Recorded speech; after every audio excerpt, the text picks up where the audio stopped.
thrill me. This show is part of the Thrill Me Podcast Network. Experience more on Facebook and YouTube.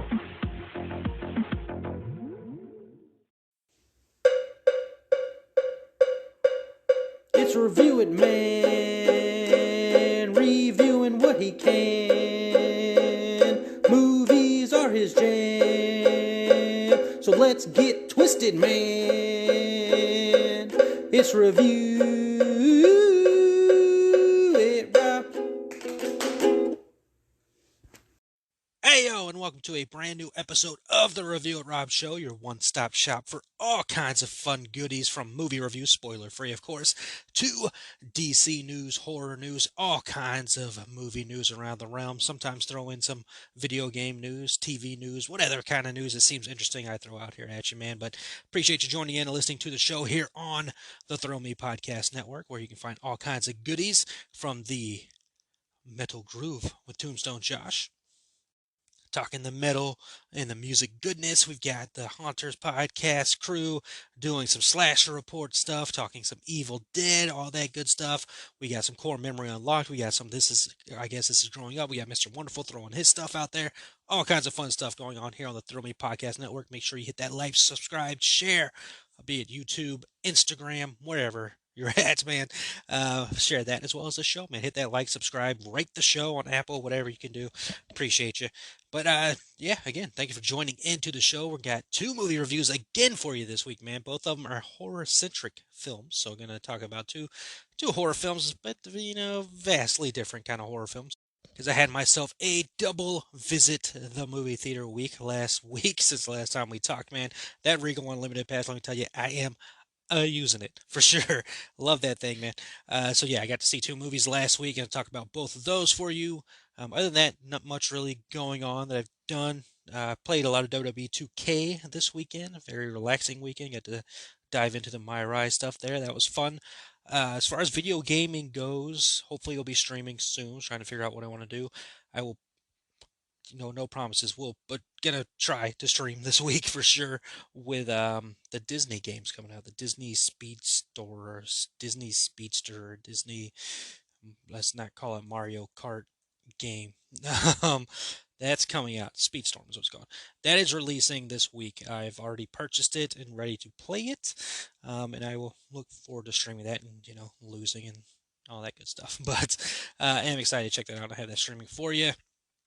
Other than that, man, next week, I don't know what the review... Well, the review will probably be Power Rangers. I'm going to try to see Evil Dead. It's not showing at my theater.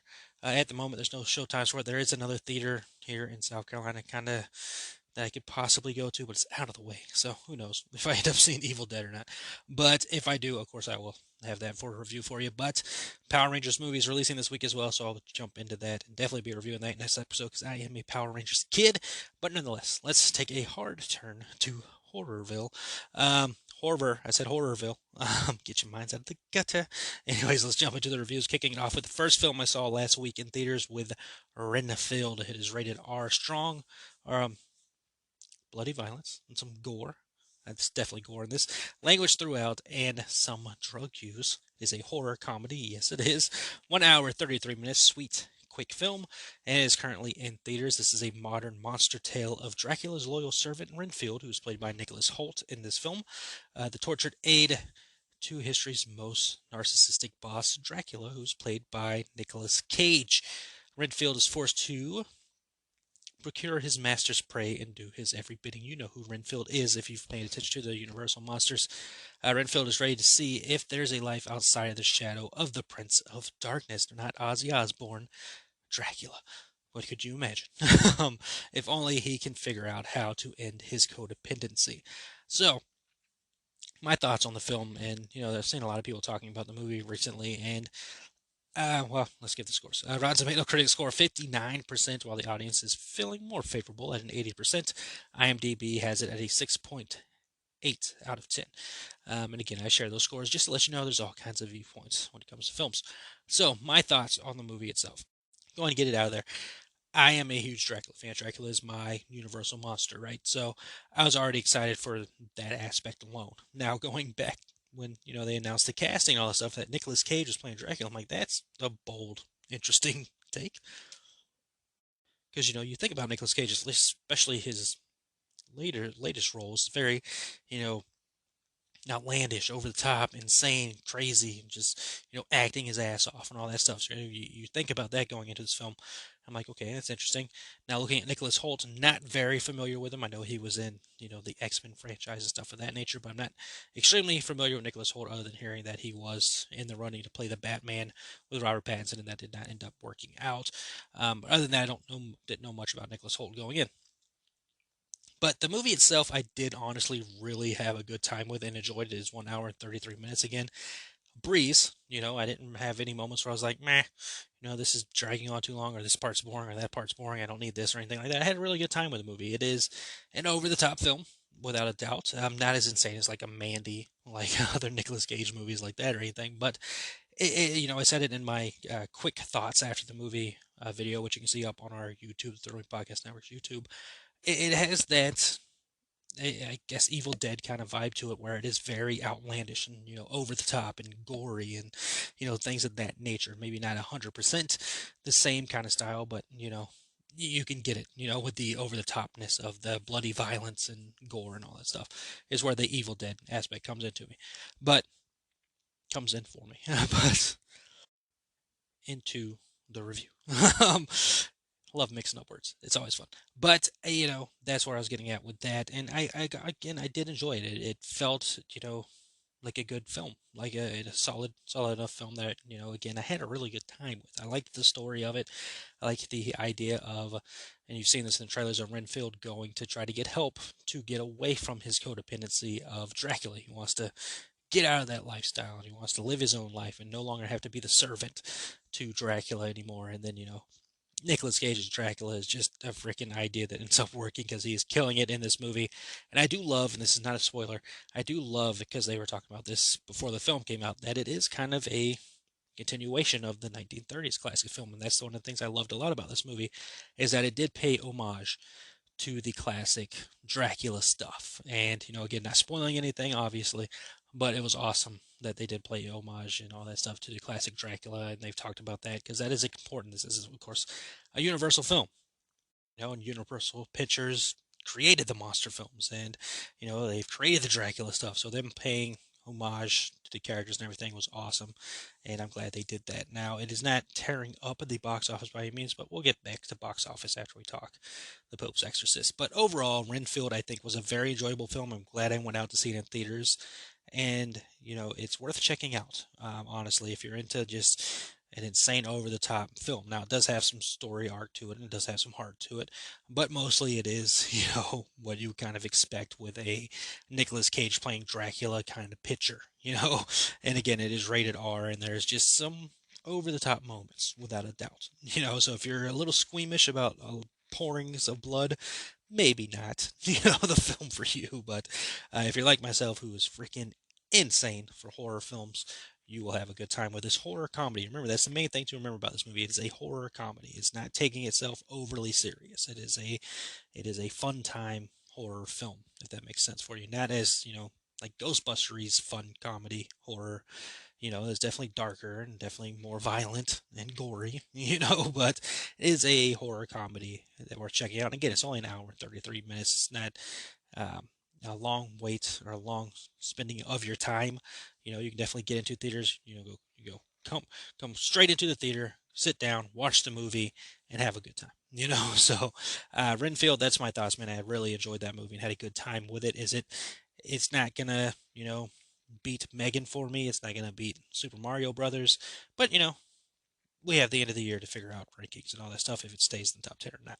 But overall, I did enjoy that movie, and I am very interested in seeing it again. Moving on from that to the second film I saw the very next day, another horror film with The Pope's Exorcist. Now, this movie is also rated R for some nudity. There's nudity in this movie? Yes, there is. There is one bit of nudity in this movie. Yes, there is. Sexual references. Yes, there is. Language and violent content. The movie is a horror mystery thriller. Yes, the trifecta of terror. It is 1 hour, 43 minutes, and it is currently in theaters. This film is inspired by the actual files of Father Gabriel Amart, chief exorcist of the Vatican, who is played by Russell Crowe in the film. The Pope's exorcist follows Morth as he investigates a young boy's terrifying possession and ends up uncovering a centuries-old conspiracy the Vatican has desperately tried to keep hidden. Rotten Tomatoes critic score is 48%, while the audience has it at 83%, and IMDb has it as a 6.3 out of 10. So, what were my thoughts on The Pope's Exorcist? Now, going into this movie, I remember seeing the trailer, and I was like, okay, that's interesting. That looks like it could be good. Russell Crowe, fantastic actor, right? But my immediate thought, and maybe, let me know if you're a horror fan like myself, exorcism films are really tough to watch because one, it's like freaking shark films, in this aspect that shark films can be cool and they could be good, but they'll never live up to Jaws, right? And that's the same thing with these exorcism films.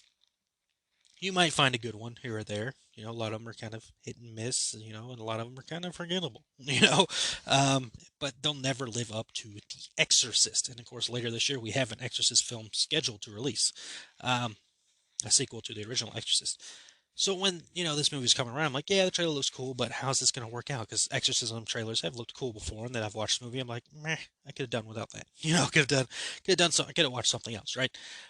So going into it, I was a little hesitant, I guess you would say. I always want to go into a film with an open mind, which is how you should always go into a movie for sure. So it was still open, but there's that, voice in the back of my head. It's like, oh, it's an exorcism film. How's this going to work out? I will say I did really enjoy this movie. Now, it is a horror mystery thriller, and that's very much what it is. It is a horror film. There's horrific images and horrific moments that are going to happen. You have the freaking devil possessing characters. I mean, that's what an exorcism movie is. Again, no spoilers, but I mean, that's what an exorcist film is, a demon possessing a person. And in this film, it is a young boy. Normally, it's like a young girl or something like that, but, this movie is a young boy. And, you got Russell Crowe, who is doing a great job. Again, he's a fantastic actor, and he has his character is kind of egotistical. It's like an egotistical kind of chief exorcist person who works at the Vatican and all that stuff. So it's interesting to see that because I was not expecting that from all. I was not expecting his character to have comedic bits to it and dropping some like one-liners and throwing some comedy out here and there. Not as comedic as Renfield as we just spoke about, but there are some good comedy moments to kind of give you a little snicker every now and then. Not the candy bar, like the little that's funny. That kind of snicker, right? And it does a great job. It does a great job of blending it all in together and all that stuff. And I did honestly enjoy this. This is a movie I would watch again. I don't know if I'll go out to theaters and see it again, but I will definitely watch it again when it becomes available to stream, right?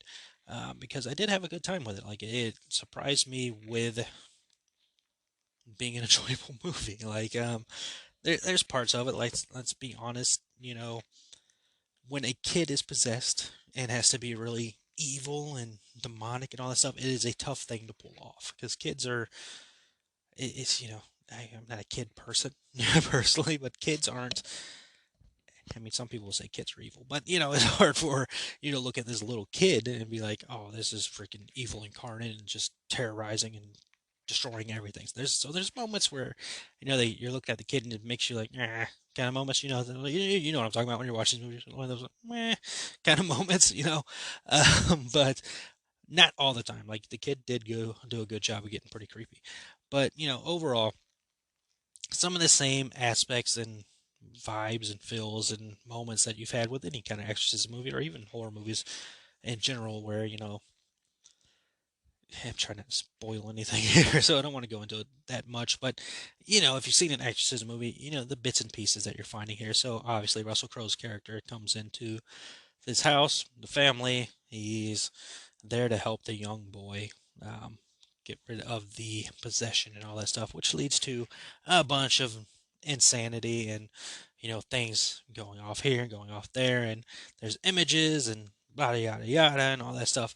Personally, I did enjoy the movie. I think it was solid enough to get an enjoyable moment from me to which I will gladly watch again. Between the two films, it is honestly close. I'd probably be more interested in seeing Renfield again, just because it's more of a fun film, if you will. But The Pope's Exorcist is still a solid enough movie, and enjoyable enough for me to be like, yeah, I do want to see that again. Like that was a pretty well done Exorcist film, you know. Again, in a world of horror where there's plenty of exorcism films, like they're out there, they have movies with exorcism in the title, like the Exorcism of Yada Yada or whatever. But the possession of Yada Yada, stuff like that. There's all kinds of exorcism films in horror, and you know you've got to go into this movie with, again, a little bit of an open mind. I know you've got that voice in the back of your head, just like I do, but you got to go into it with a little bit of an open mind and be like, okay, I'm gonna give this a chance. Russell Crowe's in it; he's a talented actor. There's a chance here. It's rated R, so there's just be some crazy stuff going on in the movie. All that, and it's solid enough. Again, it's only an hour and 43 minutes, so 10 minutes longer than Renfield, which is great. You know, doesn't. I'm trying to remember.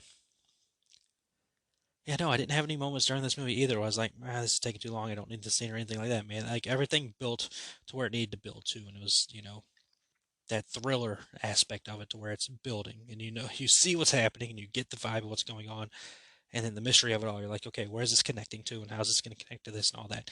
Again, bits and pieces we've all seen in Exorcist films or even horror films in general, but solid enough to be like, okay, that was a. I'm glad I watched that movie. Got a deal, you know, as opposed to other Exorcist films I've had where I'm like, I could have done without that. Glad I saw this movie. I did enjoy this movie, and I would gladly watch it again. Now, looking at the two films, it's pretty interesting here. So, critics enjoyed Renfield more than The Pope's Exorcist by about 11%. The audience, though, is enjoying Pope's Exorcist more than Renfield, based on Rotten Tomatoes scores by 3%. Then IMDb 6.8 to 6.3 lean to Renfield. But that audience score is the interesting part here, the 83 to the 80 to Pope's Exorcist, because the Pope's Exorcist actually fared better at the box office between the two. Now, both of them didn't like dominate the box office or anything like that, like we've seen with other horror films this year, like Scream or even Megan. And again, Pope's Exorcist or Renfield, we'll figure out ranking later. At any other time, Megan's still the film for me this year.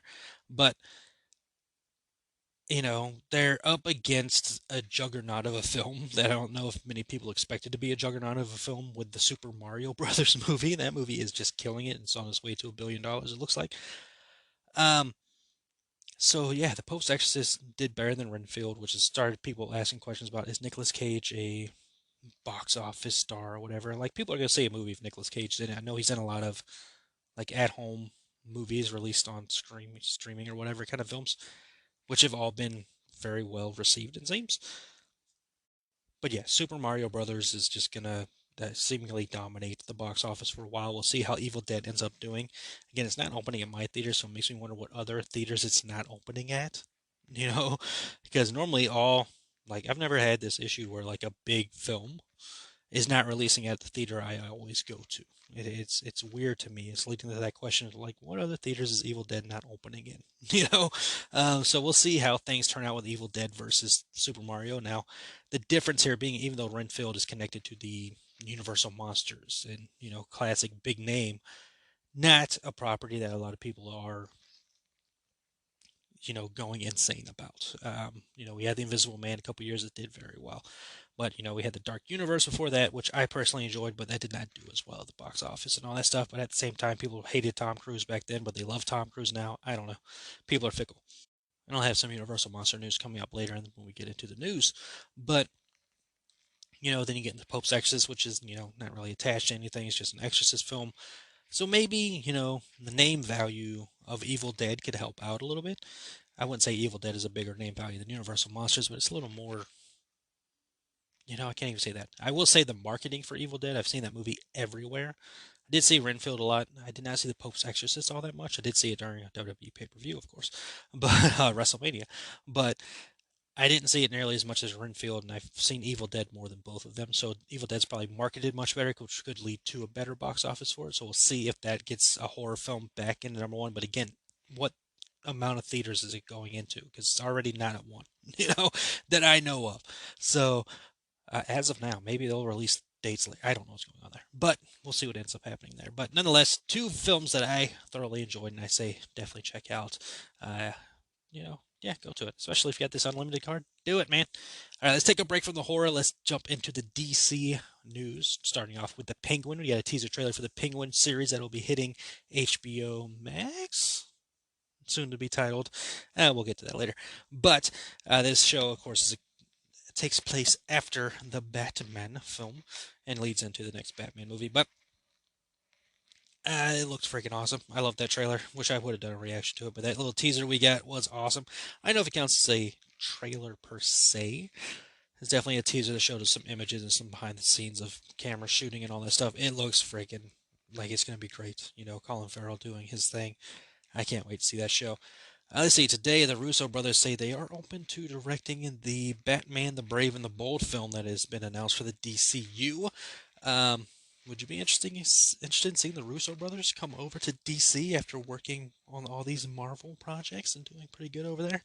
I'm not against it, They've done a pretty solid job, and, they were both huge fans of Batman growing up, so I assume they could do something pretty good over there. If they wanted to, why not? Let the Russo brothers come on over, be another Marvel guy, right? Because we have James Gunn, who's partly in charge of the DCU with Peter Safran. So Russo brothers decided to come over. And again, these aren't, it was like, that's the only thing we've ever done, kind of deal. James Gunn's obviously done other stuff, but, big names recently with Marvel. And, if the Russo brothers decide to do the Batman film, cool. Why not? I can't wait to see. I'm excited for that Batman movie. Batman and Robin back on the big screen. Can't be as bad as the last time, right? All right, let's see. Let's talk about Shazam. What is the future of Shazam? Remember that movie came out this year, which I personally did thoroughly enjoy and can't wait to see again. Maybe I'll hit theaters if there's a good screen time. If Evil Dead's not going to be in my theaters this week, maybe I can go see that one. But, based on time. But what is the future of Shazam? There has been a rumor going around that Zachary Levi has been booted. Remember, this has been a rumor before that other characters have been booted from the DC universe since James Gunn has taken over, which is proven to be, we don't know. We know that Henry Cavill is not back. We know Affleck decided to not return. We know, we assume, we pretty much know that Jason Momoa is staying around, so he's not been booted. Gal Gadot has been rumored to be booted. I don't think she's been booted whatsoever. But what does this mean for Shazam? So that rumor has been going around that Shazam has been replaced, booted out of the character role, and replaced by Alan Ritchson. I don't know who that is personally. I looked up I did a quick Google search. Looks like he does the new Reacher show or whatever. But, whatever you want to do. I know people all of a sudden hate Zachary Levi, which, whatever. We're not going to get into that. We're trying to stay drama-free on this episode, man. There's so many things I want to talk about, but I'm not going to talk about to keep it drama-free. But Zachary Levi, I like and I have enjoyed. I will say that the characters' differences are a little wacky. Zachary Levi's playing more of the kid, while the kid is playing more of I don't know, whatever you want to go with. But a person did bring this rumor to James Gunn on Twitter. And of course, James Gunn, active on social media, will answer these questions if he sees them. So this person asked James Gunn if this was true, to which James Gunn responded, no, LOL, Jesus. So yes, no, LLO, LOL, LO, what? LOL. And then, of course, Jesus. Like we all say after something stupid happens, like, Jesus, kind of deal. So no, Zachary Levi has not been booted. He's not been replaced, and Alan Ritchson has not been cast as Shazam. Again, let's wait. I know the internet's always got to have something going on. They've always got to be running their mouths about something because the internet's always right. I hope you don't believe that. But let's just wait and find out about casting and see how things go and all that stuff. Like Shazam seems to be set up for something to happen in the DCU. See the movie. Speaking of seeing the movie, it'll be hitting HBO Max. We'll talk about that in a moment. On May 23rd, so next month. And I can't wait to watch it again. So excited for that. All right, let's see. Jumping into not so good news. Rocksteady Studios has delayed Suicide Squad Kill the Justice League yet again, and this time basically a year. It will now be releasing on February 2nd, 2024 on the PlayStation 5, Xbox Series XS, and PC. Rocksteady has not released a game since 2015's Arkham Knight. Apparently, again, this is just to deal with bugs and fixing things of that nature, not necessarily to overhaul the game. But I mean, for that long of delay, maybe you should overhaul the game, especially after how much people are upset about your announcement that this game would be a play for live thingy or whatever. Yeah, I think you need to retool that game altogether. Would probably be a good idea. Like I was excited for this game, but the more it takes to get here, and if it's just marred in controversy and issues here and there, and people are already mad at it, and it hasn't even released yet. Like that game, yeah, take the year to retool some things for sure. You can say it's to fix bugs, but you're taking a year. Let's retool it altogether. Let's jump back into positive fun news. Creature Commandos has unveiled its voice cast. The anime series, which is set to premiere in 2024 as the first title in the new DC universe, also known as the DCU, from James Gunn and Peter Safran. Let's see. I suck with names, so bear with me here. Idrina Varma will be the voice for the show's main protagonist, Bride of Frankenstein, a version of the classic horror character. Frank Grillo, remember we talked about him recently, will be playing Rick Flag Sr., the father of Joel Kinnaman's Rick Flag Jr., who was, of course, in the Suicide Squad films. Let's see, David Harbour is voicing Eric Frankenstein, a version of the classic monster. And a love interest, of course, the bride. We got Zoe Chow as Nina Mazrowski, Alan Tudyk as Dr. Prometheus, Sean Gunn as G.I. Robot, and Steve Agree reprising his role as John Ikamos, I suck with name. Mitch Sean Gunn there with G.I. Robot. Sean Gunn will also be reprising the role as Weasel, who of course he played in the Suicide Squad. And Viola Davis is Amanda Waller, which of course she played in the Suicide Squad films, and has the show coming in 2024, hopefully. Let's see. James Gunn has written every episode of the series. Now, of course, the casting is a big deal here because remember when Gunn and Safran announced the first 10 titles for the DCU at their press event earlier this January, earlier in January this year, they stressed that virtually all of the actors who voice the characters on the animated series will also perform as them should they appear in future live-action DC adaptations. So yeah, David Harbour as freaking Frankenstein. Gimme. I want it. Like, I'm so excited for the DC, man. I know I'm a DC fan, but this is so exciting. Fun times, man. Can't wait to see where all this stuff goes. So that is fun stuff. We did talk about on last week's episode with Frank Grillo coming over. He has been cast as Rick Flag Sr. So we've got that figured out, and we'll see where things go from there. Now, jumping back into the horror. With horror news, Rob Zombie. What is the future of the Firefly family or the Munsters franchises? Well, have they come to an end? It may be that they have. Rob Zombie said probably as far as theatrical films go, maybe there'll be graphic novels or other things. But as if we've seen the last Firefly Clan, it may seem like that is it for films. Zombie continued. At this point, the three movies feel like they go well together. Took a lot of work to get the third one made, and no one's getting any younger. Even with the third one, Sid Haig, from the time that we started talking about the movie to the time we shot it, his health declined so severely that we went from being one of the leads to barely being able to keep him on set for an hour to work. So yeah, I think we got in just under the wire to make a trilogy. As for the Munsters, Zombie said he won't and flat out doesn't want to make another Munsters movie with Universal. He explains the only reason I would ever want to do it is because I like making sequels. Huh. I didn't know he liked making sequels, but I guess he did with the Firefly family and the Halloween film. But nonetheless, let's see. He goes on to say you have so little time with the first movie to develop these characters. Towards the end of the Monsters film, you go, okay, now they're all set. You can really jump in with what they're all about. But he did continue saying the Monsters was exhausting. This was an exhausting movie to make. It took about 5 years of nonstop pushing and then being in a foreign country during the height of COVID and was not as much fun as you would think. He laughs. So the whole experience was very draining. So it sounds like, the Firefly family for sure seems done unless they do graphic novels. We'll see what happens with the Monsters. I, again, personally did enjoy that Monsters film. I had a good time with it. It will be a yearly Halloween watch for me.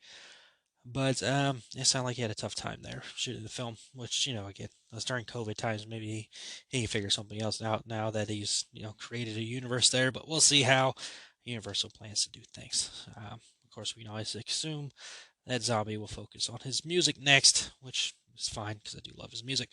Let's see, jumping over to Radio Silence, they are teaming up yet again with Melissa Barrera, but this time not for Scream. Well, for now at least. They are directing an untitled monster thriller for Universal, for which Melissa Barrera will be starring. Let's see, the film is said to be in the vein of the studio's recent hits like The Invisible Man or Renfield, which, give or take if Renfield was a hit or not. We'll see. This untitled monster thriller provides a unique take on legendary monster lore and will represent a fresh new direction for how to celebrate these classic characters. Universal monster films are rooted in the horror genre with no restrictions on budget, rating, or genre. They are not part of a shared, interconnected universe, which allows each film to stand on its own. This new direction in filmmaker-driven, inviting innovative filmmakers with original, bold ideas for those characters to develop the stories and pitch them.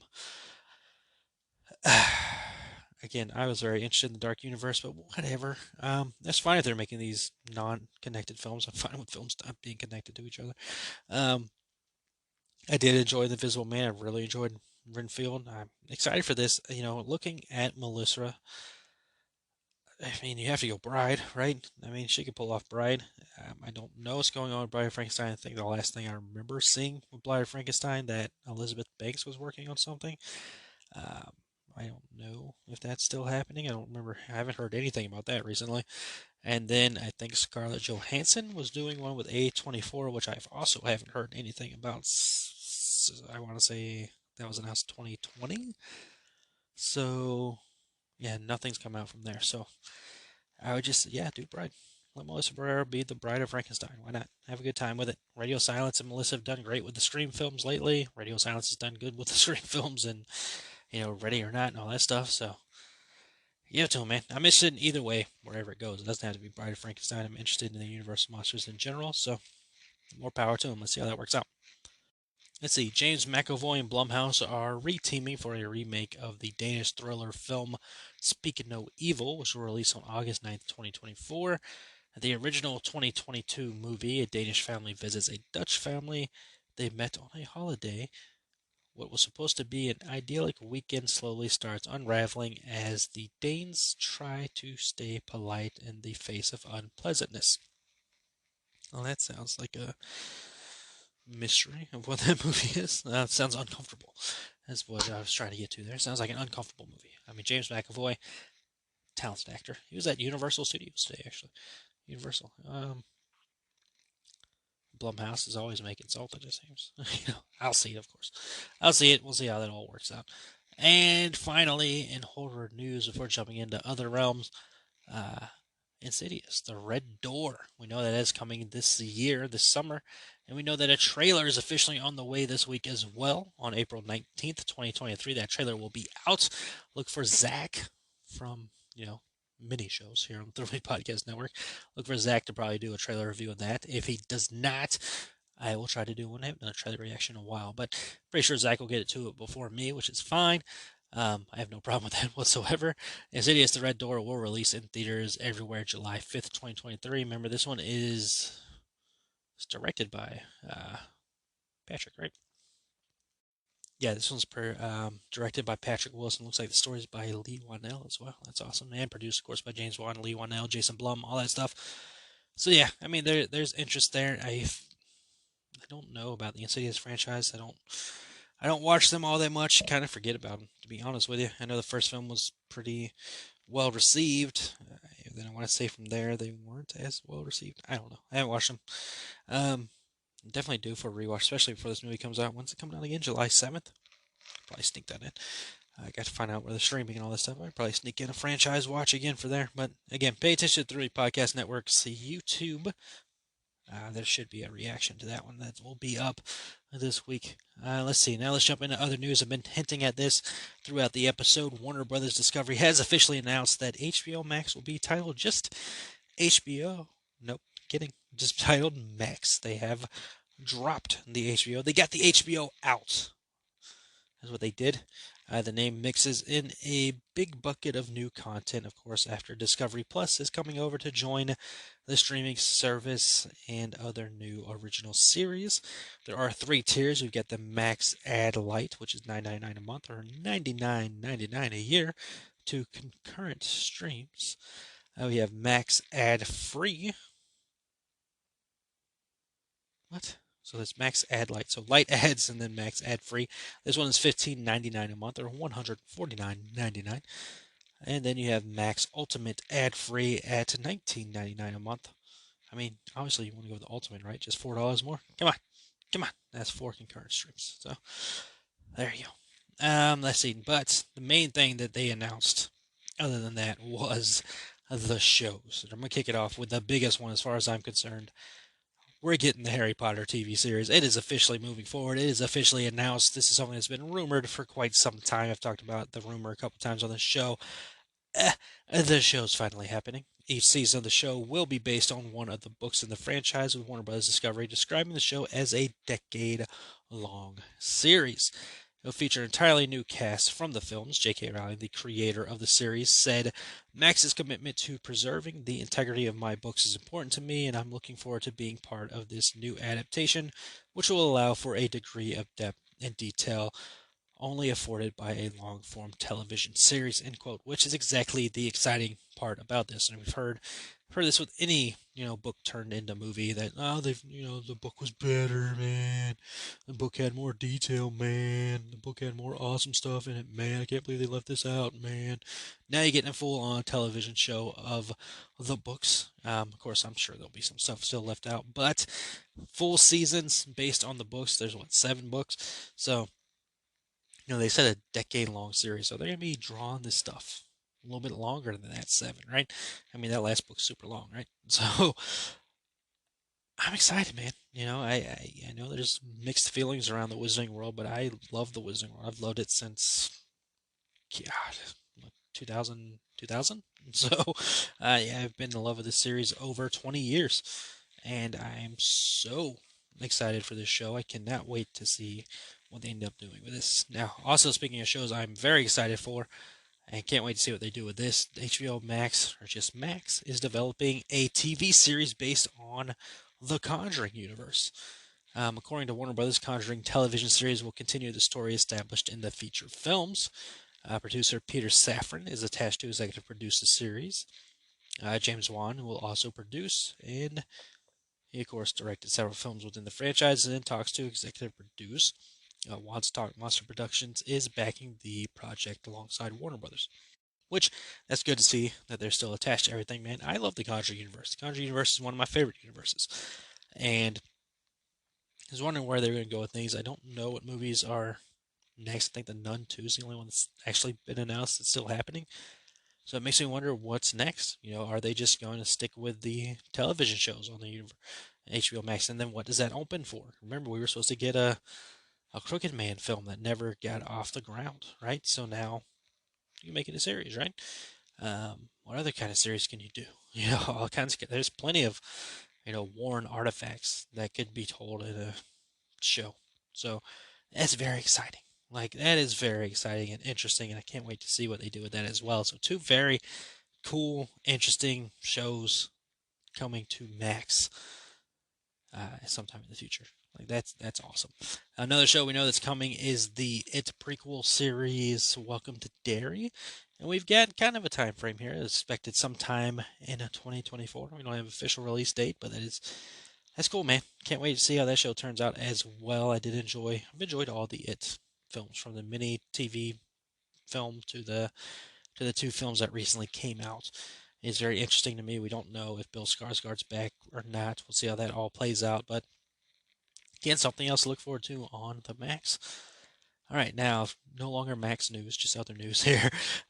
Mia Goth has been cast in the upcoming Blade film, and we're not 100% sure who she's playing at the moment, but we've some news circulating that Goth may be playing Lilith Drake, who's the daughter of Dracula. We'll see if that turns out being true or not. The original release date for this film was November 3rd, 2023, but the film has gone through multiple issues that has led to it being delayed, including losing its director. The film is now expected September 6th, 2024, which you know what that means? That means it's going to be a Halloween Horror Nights house. If I know anything, man, anytime a horror movie comes out in a year, it's automatically a Halloween Horror Nights house. Cause, speculation wise. I kid, but let's see how that goes, man. Mia Goth, extremely talented actress who is just, her career is blowing up, man. Her and Jenna Ortega taking over the world. They're both very talented actors taking over the world. Hopefully, they don't get the thing that we've seen with other, actors. Most recently, Chris Pratt. Chris Pratt's been casting a lot of stuff, and people have decided to start hating Chris Pratt. I've seen, honestly, hate for Jenna Ortega recently because of all the stuff she's getting.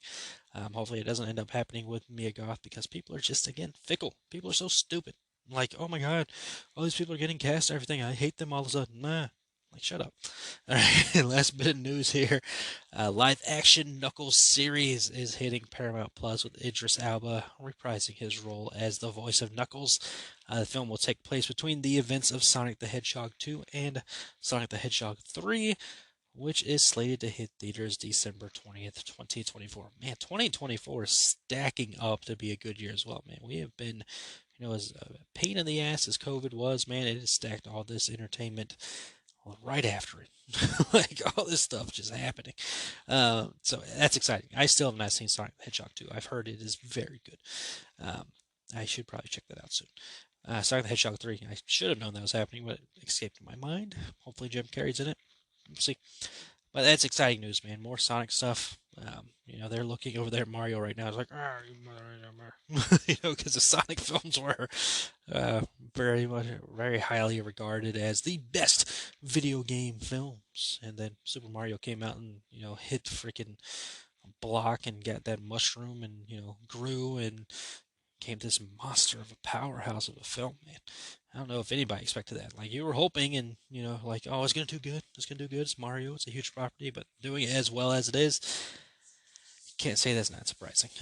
But good for him, man. I absolutely love that movie. Like, that movie, very much in contention to being, maybe it could beat Megan, man, because I keep thinking about it every day. I'm like, man, that freaking Mario movie. And, it doesn't hurt that freaking Peaches song burned into the back of my head. Like, I listen to that song every day since seeing that movie. Every day since seeing that movie, that song is played at least a couple of thousand times. 1,000 is a big number, but I do, when that comes on, the song does come on, like, okay, repeat. Let's run this cycle a couple times. It's that song lives in my head. But that's gonna do it for this episode, man. There you go. 2 movie reviews: Renfield, Pope's Exorcist. I enjoyed both. If you've seen them, let me know what you think. But I did enjoy both films. While had the horror aspect vastly and comedy aspect to some, vastly different films. Pope's Exorcist, way more serious. But there are serious moments in Renfield. But 2 solid films that I did enjoy seeing in theaters, and I do say check them out. And then a lot of news, man. A lot of stuff going on in DC realm. Got that horror news and HBO Max dropping the HBO, becoming just Max, and giving us all these freaking shows to be like, oh my god, I need the Max up my life. But that does it, man. Appreciate you listening to the show. As always, thank you for taking the time to listen to me ramble on about all the nonsense that I do on these shows. I am freaking insane. But I appreciate you all, as always. Thank you so much for taking the time to listen to this show, as well as supporting this show and supporting the Through Me Podcast Network. We greatly appreciate it. And just let you know, as always, happiness can be found even in the darkest of times if one remembers to turn on the light. Talk to you all next episode.